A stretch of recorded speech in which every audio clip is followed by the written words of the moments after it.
3, go. Today's SHIUR is entitled Vaharevna, Sweetening the Erev, Moshe Rabbeinu'S Private Nation. We're still in the week after Shavuot. There's still no Tachanun today. This is the last day of no Tachanun. And I found in my history as a community rabbi that nothing makes Balabatim happier than skipping Tachanun. So today's a happy day. And we're going to review a SHIUR that I gave over SHAVUOS night and some of the concepts we spoke about here, but I think it's worthy to pull it together since we're still under the umbrella of Shavuot. Okay.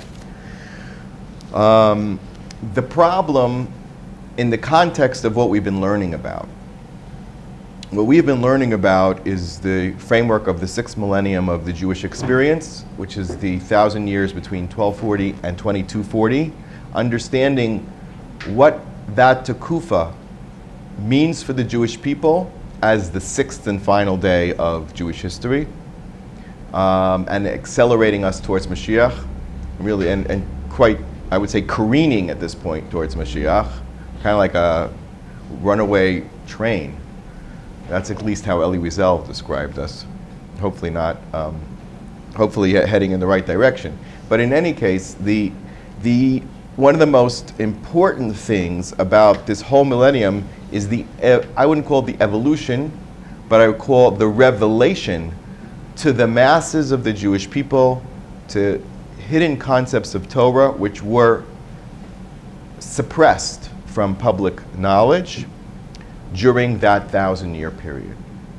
Chaim Vital, the chief student of the Ari, his bard, in other words, he wrote over all of the Ari's Torahs, insisted that until his Rebbe's time, there were restrictions, and they only started to loosen at the beginning of the 6th millennium when the book of the Zohar was made public. And that's simultaneous with the life of the Ramban. The Ramban was the first great Jew, really central leader of his era, who in his commentary on the Torah, as we've mentioned, introduced Kabbalistic ideas, and he was writing for the Hamon Am. And that was a beginning of a breakthrough which signaled that we were in a process. Now, why is this important? It's wonderful to know all the Torah. You first and foremost have to know the basics in Torah. And the reason is, according to Chaim Vital, because there are two distinct areas of Torah. Number one is what we would call the Torah Sheba'al Peh in its most formal sense, Mishnah. And Mishnah would include in it the Perushim on the Mishnah, which is the Gemara, Toseftas, Baraisos, that are also parallel or explanatory of Mishnah, and from whence the Rishonim, who are the commentators on the Gemara, came to halachic conclusions. There were different camps, there were different gedolim, but a consensus had to be forged, and that consensus continued to develop until the 16th century, when we had the Shulchan Aruch, which brought together Rav Yosef Karo in Tzfat as the champion of the Rambam Gaonic camp, although not always, and the Ramah in Krakow, Poland, who was the person who codified the European tradition, the Balei Tosfot, the Rosh, who was the greatest of the early Balei Tosfot, the traditions of Rashi. And the Ramban is really actually a central figure between the two streams of Torah. Remember, the Rambam did codify all of Torah in something known as Mishnah Torah very early on in the 12th century and prior to the Ramban. So he had already done the work. And what I would like to suggest is that the Rambam also completed a task in his own mind, which till today he is the most studied Rishon of all the Rishonim. There is not one yeshiva that does not emphasize the Rambam without exception. He brought it together, something called Mishnah Torah. Mishnah Torah. Now, Mishnah Torah means I've turned the Torah and I present it to you as a Mishnah, meaning this is what you need to know from the revealed aspects of the oral Torah. And he did include some things that relate to mysticism and Kabbalah and even philosophy, much to the consternation of a lot of his colleagues in Europe.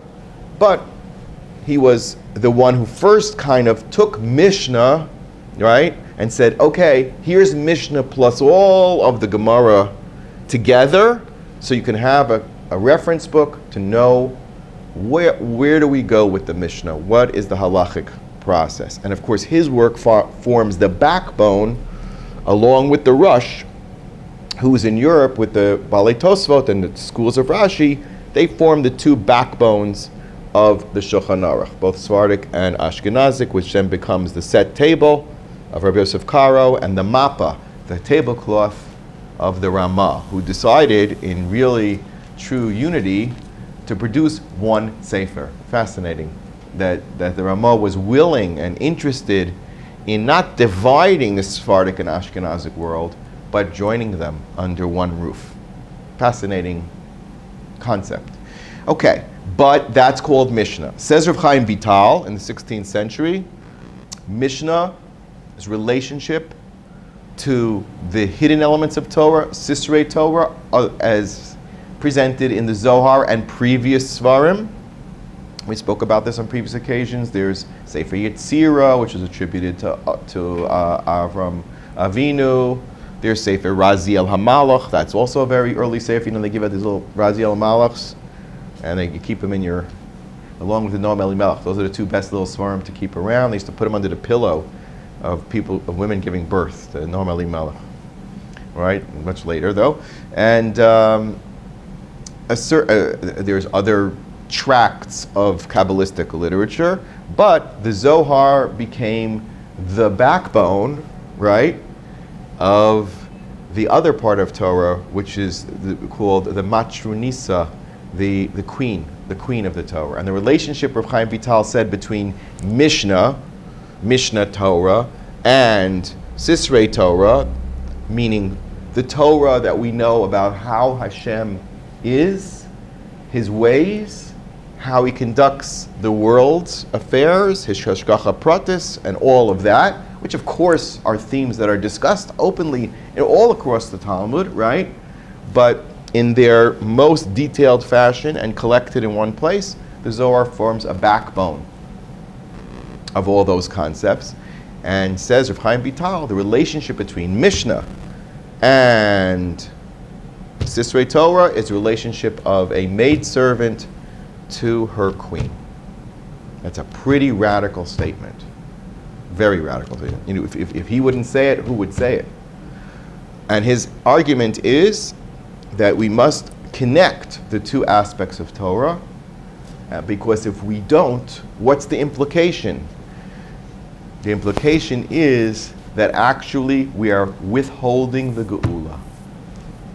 And we have severed Torah from its life force energy. In other words, what is a servant without a master, correct? If she's the queen, then the importance of the quote-unquote maidservant is that she's in the palace of the queen, right? But if you take away the queen, then what context does the maidservant have? Now, chas v'shalom, and don't get me wrong, I'm not speaking about everybody's opinion here. I'm just giving you over what Rav Chaim Vital said. And there certainly is room for debate on that concept. And the Nitziv, Rav Chaim Volozhiner, wrote a book on called Nefesh HaChaim, which gives, how shall I say, a more Mishnah-oriented view of spirituality, and doesn't insist that people study Kabbalah in order to have a close spiritual relationship with Hashem. And of course, the Balei Chasidus did look for additional ways to connect to Hashem beyond the study of Mishnah. What I'm going to call Mishnah means Talmud and Halacha and Shulchan Aruch. Okay, I'm not here to get into the big tzaddikim can duke that one out. But what I'm here to present is something that in mainstream halacha reflects this dichotomy. The dichotomy between Mishnah, which is the open revealed Torah, and the more hidden aspects of Torah. Because their job The job of the revealed aspects of Torah is to move the world towards Moshiach, with Mashiach being the ultimate teacher of the hidden aspects of Torah. That doesn't mean that they weren't given to Moshe, chas v'shalom. That doesn't mean it wasn't handed down generation to generation to all of our, to select individuals who were worthy of it. And the Gemara speaks about that. What you could learn, how they learned it. It just means that now is the time for all of us to be exposed to it, to be influenced by it, to be inspired by it, and for it to offer us a vision. Rev, it's said in the name of Shem Bar Yochai that he said, and this is a quote in the Talmud, that with his Sefer, the Zohar, right, we will be able to bring Moshiach. So there's one rabbi, the Holman Rebbe, who has a little base medrash on Lachish. He devotes all of his time to giving out little Kabbalah study pamphlets, Zohar, because he says that's what it says. You have to bring Nikulah. What I'd like to think of it in a broader sense, right? Yes, it does mean study it, but it's much more than that. It's a relationship with Hashem that's growing and expanding, and has a lot to do with being here in Eretz Yisrael. So let's go to it. And it all starts back with the Erev Rav. Why did Moshe Rabbeinu bring the Erev Rav out of Mitzrayim? Does anybody know? First of all, who is Erev Rav? Let's define the term. Who is the Erev Rav? Non-Jews. From which nation? Egyptian, and there's two Girsas in Rashi, two versions of Rashi. Maybe it means Egyptians who spoke Egyptian, all right, and other nations that were mixed up there, other nationalities, but not Jews, okay? Others would include some Jews in that as well. Which Jews are the most famous ones that anytime Moshe has a problem, they might be involved? Dasan and Aviram. Okay, so whether they qualify as Erev Rav, that's an interesting question, or whether they're in a completely different category. According to Rashi, they may be in a different category. And certainly Korach ve'Adaso, we do not put them in the category of Erev Rav, right? That's a different problem. So there was a unique problem, probably, at least according to Rashi, of non-Jewish neshamos that attached themselves particularly to Moshe Rabbeinu, because Moshe was the only one really interested in them. I'm not saying the Jews didn't want them, but Moshe Rabbeinu argued for them. It says in Shmos Yud Beis Lamed Ches, Gam Erev Rav Allah Itam B'tzon Ubakar Umikna Kaved, right? They came out of Mitzrayim with lots of stuff, loaded. And Rashi says, Taruves Umos Shel Gerim, right? V'yesh Nusach, that's what you said. It means Mitzrayim, but Taruvos Umos Shel Gerim. So now, how many were there? The Mechilta in Shmos Yud Beis says, V'gam Erev Rav, Mea ve'esrim ribo. That's 120,000. That's Rabbi Yishmael. That's the smallest estimate, 120,000 of them. Rabbi Akiva says, Matayim Marboim ribo, 240,000. Rabbi Nosson says, 260,000. With the animals too. Now, interesting, we constantly emphasize the animals. Why are we emphasizing that? Well, who cares if they had animals? Why is that relevant? Did they fight with Moshe more because they had animals? Well, yeah. Because what did they want for the animals? They wanted water, they wanted to... But it has another connotation. There's something called a neshama that's not fully developed, right? We call that Sonu Bakar, like Yaakov tended the sheep of Lavan. So the Svarim Kedoshim say, the Hasidic Svarim say, those were the neshamas of Klal Yisrael that are going through a stage of development. They're moving to the side of the good. Now, where did those souls originate, including many Jewish souls? So my point is that Jewish souls are souls that reached already a certain level of maturity. Aren't you lucky? Aren't you happy? Aren't you flattered? Rav Nosson Breslover said in the name of Rav Nachman is that if you're very depressed You have to console yourself with one thing. If you find nothing good about yourself, you ever had those days that there's absolutely nothing good about me, that's it, finished, I'm closing shop? Then you should think how wonderful it is that I'm a Jew. How lucky I am to be a Jew. Because what it means is that you've reached, your neshama is an advanced level neshama. It's a completely different type of neshama. And the other neshamas are more closer to the other category, which is SHIUR. They have life, and they have intelligence, and they have emotions, and they have relationships, but it's not madrega. But these nascent souls were going through a big transformation, because they started out during the 130 years of Adam Harishon. Many souls were born, but he wasn't with Chava, his wife. So in a sense, they fell into unholiness. He had separated from his wife, because look what happened. Cain and Hevel, what a disaster. Cain produced seriously troubled families, from Tuval Cain and Lamach and his wives, and all that generation was in the flood. And then of course we have Cain being destroyed by Hevel being killed. So he pulled away from his wife for 130 years. Those neshamos needed fixing, because there was, so to speak, he did father things, but the neshamas that he fathered were very flawed. They came back in the door of the Mabul. They came back in the 10 generations between Adam and to Noach, and for the 10 generations between Noach and Avraham. And then Yaakov took them a little bit further. And then Mitzrayim really took out the 20% of the Jewish people, the 20% of the Jewish people, Chamushim, Alu, right? Those 20% were Bekur HaBarzel. They were refined souls. So what about these Erev Rav and their animals? Moshe says, they didn't die in Makas Choshech. Well, of course they didn't die in Makas Choshech, because they weren't Jewish. But they must have shown Yirat Shamayim, because the animals are alive. Now, how are the animals alive? What would have killed the animals? Barad, right? Or Dever, or something. So it must be that these people have a core of good and righteousness, and they want to listen to Hashem. They really do want to listen to Hashem. There's a famous medrash that Hashem brought the Torah around to all the nations, right? And offered it to the nations when they turned it down, because of their various connections to the klipa that they represent. Yishmael in terms of theft, Rome, Ritzicha. They didn't have the neshama for it, but there were some that did. And the Gerim, converts, are those souls that did want to come. Right?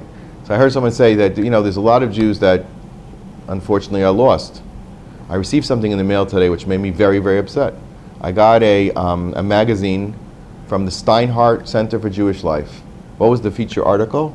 A Hasidic girl who became secular, and how great her life is, and how happy she is. So I said to myself, 1 second, isn't this guy trying to bring Jews closer to Judaism?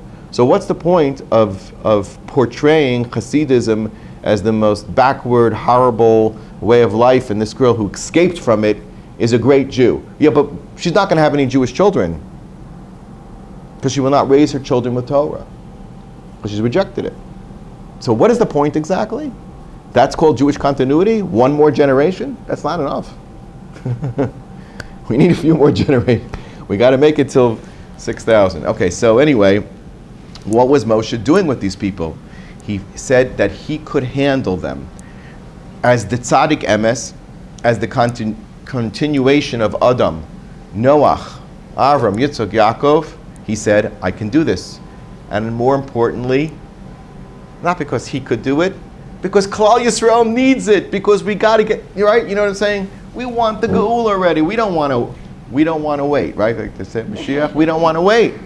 So Moshe Rabbeinu, as a chesed, always sacrificed his life for the Jewish people. And he sacrificed Kim'at. He sacrificed going into Eretz Yisrael for these souls, because he felt it's good for the Jewish people to move history forward, and let's get closer to Mashiach. Okay, and there were a lot of them. And it says in Shmos Lamed Beis Zayin Yud Beis, Reid Kishiches Amcha Asher Elis Mitzrayim. Your people did Cheda Egel. Your people did. And Rashi says, Erev Rav Shekibalta Mi'atzmecha. It was your idea. V'giyartem, and you converted them. V'lo nimlachta bi. and you didn't consult with me. Hashem says you didn't consult with your superior on this one. What do you mean? How many people? 300? I mean, okay, if it's like 10 people, I understand. But if it's like 360,000, don't you think you should ask a Shaila of HaKadosh Baruch Hu whether this is a good idea or not? And the answer is Moshe didn't care. Because what's remarkable about Moshe Rabbeinu is that he always fought with Hashem. He was constantly arguing with Hashem. On whose behalf? On behalf of Klal Yisrael. And therefore Hashem calls him Moshe Avdi, my servant. What do you mean Moshe, my servant? Moshe took in these people. They caused the Chirei Ego. They destroyed the plan to go into Eretz Yisrael, build the Beis HaMikdash, and bring Mashiach. How in the world can Moshe be called Moshe Avdi? He's the one who complained against Hashem. Lama haros lama zeh. You brought me here, and now they're making them go collect straw and like. Because that's what Hashem wants. Hashem wanted somebody who's going to give his all for Am Yisrael, more kiviyachol than for Hashem, because that's what Hashem is all about. The utter selflessness. You understand? Moshe was a very, very disobedient child to the Rabbeinu'S Shalom. He said, listen, Moshe, I'll build a whole nation through you, right? Okay. No. Mecheni na mesifracha. What? Most people have said, okay, God, let's do it. You know, I'm up for this. You know, I'm the guy. I'm going to have my name on the mantelpiece, you know. The Mashiach and everybody. No, he doesn't care. He doesn't care. It's remarkable. So, that's what he did. Now, the Erev Rav themselves fall into the following categories. And they spell out the word negara. Negara. Negara means tzaras. Tzaras is associated with whom? The Nachash. Nachash is the one who destroyed Adam's mortality, brought death to mankind, caused women's descent, and basically made us all require this tremendous process of tikkun. Here are the 5 types of negara. Nephilim. Nephilim are associated with Bereshis Vav Beis. I call them Titans. Titans are angels who came down here and intermingled with mankind. There is such a concept. That's what the Torah says. And they took wives, and they were extremely corrupt in the area of zunut, of just fulfilling, their desires. That's called Nephilim. Jews who have that imperfection still in their souls, right, are carrying with them the blemish of the Erev Rav. By the way, it puts the whole thing about Mitzorah in a tremendous, clear light. Like, Mitzorah is like the strangest parsha, like all these strange nigaim. Nobody knows what they are, and different shape. What Hashem did was He let them look at themselves, what a chesed, and said, "Here's what you got to fix." That's why you go to the Kohen. An amazing thing. What a chesed it was. This is your issue. This is your issue. Go. This is what we're working on. Okay, so that's one type of nega, is just giving into znus. Second is called giborim. Giborim are the children of Cain. These are mordim b'Hashem. They rebel. They reject Hashem. Cain killed his brother. That's it. It's about me. He's going to kill. He's going to do whatever he wants. It's an act of rebellion. Amalekim, which are affiliated with the neshamos of Bilam and Balak. Take the last 2 letters of Bilam. What is it? Last 2 letters of Bilam. Ayin Mem. Last 2 letters of Balak. Lamed Kuf. What does it spell? Amalek. That's the klipa of Amalek. What are they? They are the arch enemies of the Jewish people.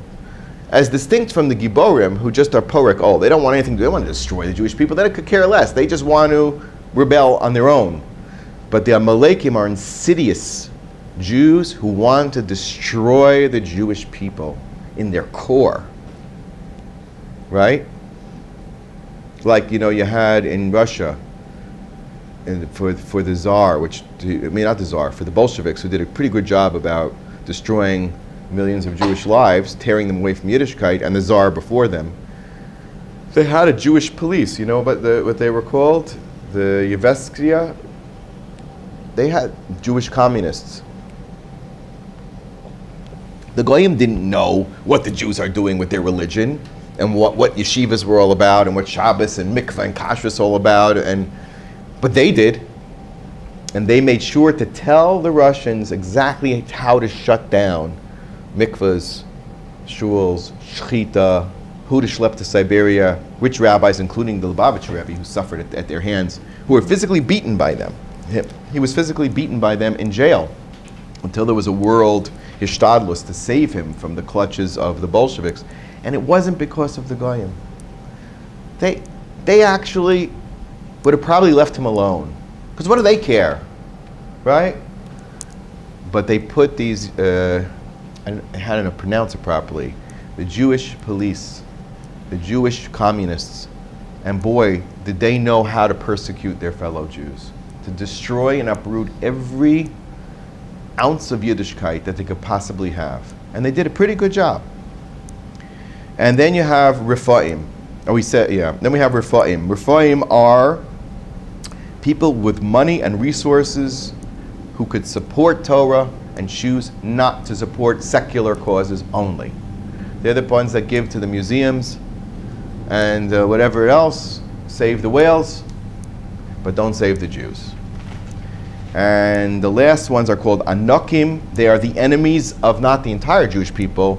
Like Hitler was an enemy of he didn't care whether you knew how to learn or not. He didn't know whether you went to yeshiva or you were sitting in a convent. And he wanted you dead, right? He didn't care. But these Anakim are the enemies of Talmidei Chachamim. They're the ones who spread bad information, lies, and they make ridicule of Torah, learning in yeshivas, etc. Spells out Negara. Now, I gave one modern day example, which I thought was interesting, if you remember on SHAVUOS.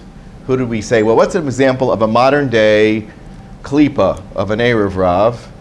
I said, well, what spells out nega? Nega tsaras. Who's named Saras? Soros. George Soros. George Soros. There he is. He only has about $500 billion. He's one of the 10 richest men in the world. Huh? What power they have. What is his main objective? To destroy the Noahide code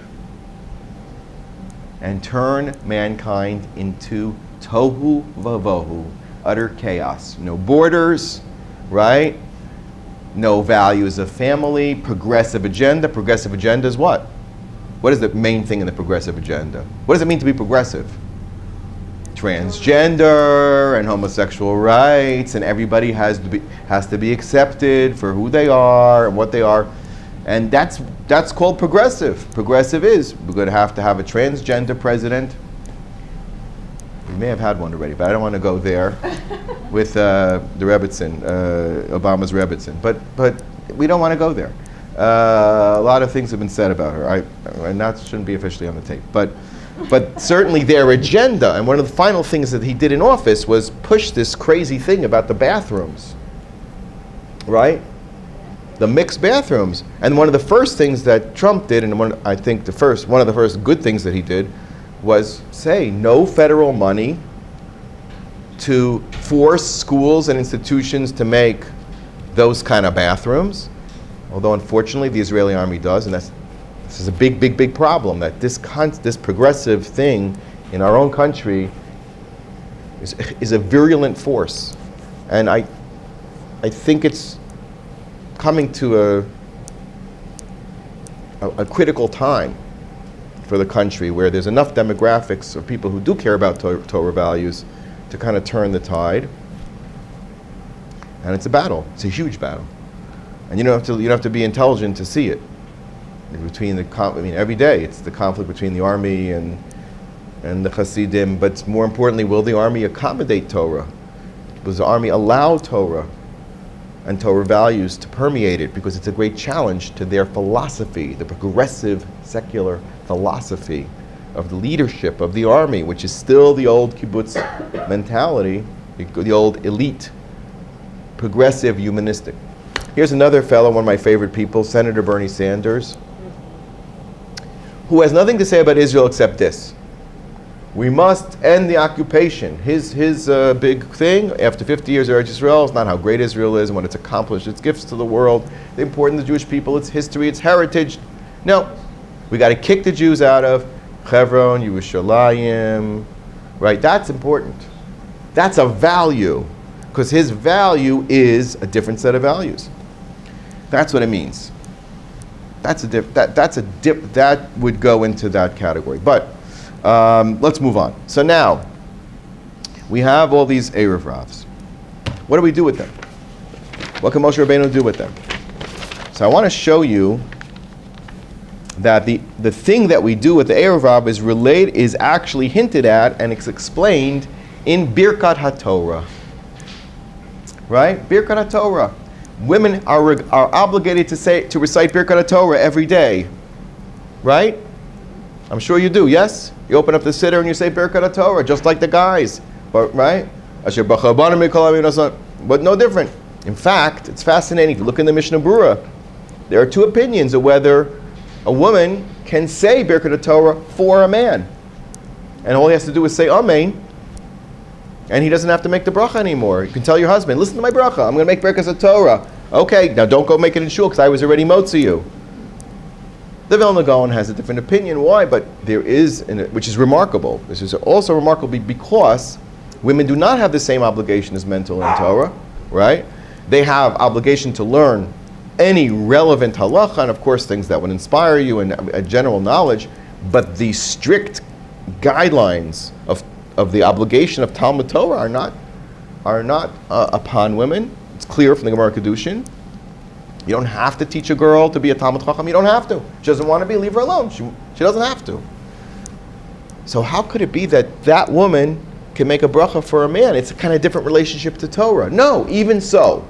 And I'll explain to you why I think that is true, according to that opinion, in the Mishnah Berurah, in the Bir Halacha, in Siman Mem Zayin, in Birkas HaTorah. So let's go through the bracha. Right? What's the first one? Baruch atah Hashem, Elokeinu melech haolam, asher kiddushanam stavitzivanu la'asok b'divrei Torah. Does that sound like a regular mitzvah that we make for mitzvos? Asher kiddushanu b'mitzvosa v'tzivanu. So Mefarshim explain that we have a command. So in one sense, it's a birkas ha-mitzvah. There are only really three types of mitzvos, three types of brachos. A bracha before a mitzvah. What else? A bracha before food, and a bracha to praise Hashem. So what category is that first one? It's a birkas ha-mitzvah, because it says, Asher kiddishanu mitzvosav v'tzivanu. But then the bracha continues, or does it? What's the next words? Then we're showing the siddur. V'harevna Hashem Elokeinu es divrei torascha b'finu. May Hashem sweeten, make sweet. Arev means well mixed, a pleasant flavor in our mouths and in the mouths of our children. We speak about 1, 2, 3 generations because we have an obligation to teach Torah to our grandchildren, right? Right? What does it say? Kulanu yodei shemecha v'lomdei torasecha lishma. What does that mean? Yodei shemecha. I know Hashem's name. Everybody knows Hashem's name. Everybody knows Hashem's name. We're not allowed to say it. We say Ad Hashem. We all should know God's name. What does that mean? And what does it mean learning Torah lishma?